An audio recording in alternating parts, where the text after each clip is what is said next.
বলিউডের এক নীরব যোদ্ধা ববি দেওল দীর্ঘ ক্যারিয়ারে ওঠানামার খেলায় কখনো হার মানেননি তিনি। 2023-এ অ্যানিমেল সিনেমায় দুর্দান্ত অভিনয় করে আবারও প্রমাণ করেন তিনি ফিরে এসেছেন আরও শক্তিশালী হয়ে।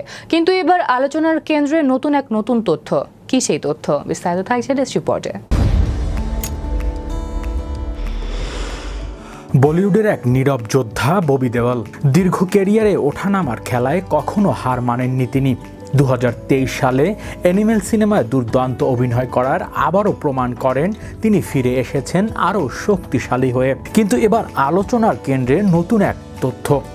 সম্প্রতি এক সাক্ষাৎকারে ববি নিজেই জানিয়েছেন, জব ইউ মেট এর মতো কালজয়ী ছবি তাকে নেওয়া হয়েছিল, কিন্তু শেষ মুহূর্তে কেড়ে নেওয়া হয় সেই সুযোগ। আর তার জায়গায় দখল করেন শহীদ কাপুর। ভারতীয় গণমাধ্যমের সেই সাক্ষাৎকারে ববি বলেন, ক্যারিয়ারের অনেক কঠিন অধ্যায় পেরিয়ে এসেছি আমি। কখনো ছবির প্রস্তাব হাত থেকে চলে যাওয়া, কখনো দিনের পর দিন ফাইনাল কথা হয়ে যাওয়ার পর কাজ না হওয়া সহ্য করতে হয়েছে আমাকে। একটা কাজের জন্য অনুরোধ করেছিলাম অনেকের কাছ থেকেই, তবে তখন খুব একটা সাড়া পাইনি কারো থেকেই। তিনি আরও বলেন, এরপর আমার নজরে আসে নির্মাতা ইমতিয়াজ আলীর অসম্পূর্ণ সিনেমা জব উই মেট। তখন আমি তাকে বলি, তোমার সিনেমা তো অর্ধেক তৈরি, রিলিজও হয়নি, আমার সঙ্গে একটা ছবি করো, স্ক্রিপ্ট লেখো। এরপরই নাকি ইমতিয়াজ লেখেন জব উই মেট।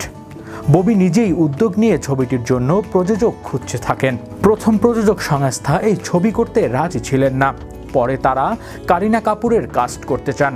সেই সময় কারিনা স্ক্রিপ্ট পছন্দ না করার প্রীতি জিন্তার সঙ্গে কথা বলেন ববি। অনেক চেষ্টার পরেও শেষমেশ যাদের নিয়ে ছবি করার কথা ছিল তাদের বাদ দিয়ে কারিনা কাপুর ও শহীদ কাপুরকে নিয়ে তৈরি হয় জব ইউ মেট।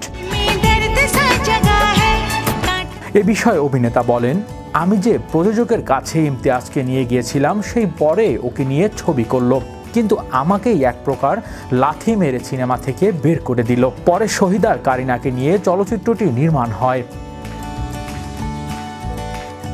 2023 সালে সন্দীপ রেড্ডি পরিচালিত অ্যানিমেল চলচ্চিত্রে অভিনয় করে ব্যাপক প্রশংসার অর্জন করে ববি দেওল।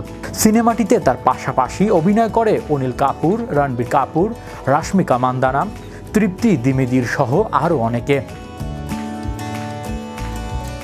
হৃদয় আশিস, বিনোদন ডেস্ক, বিশ্ব বাংলা 24 নিউজ।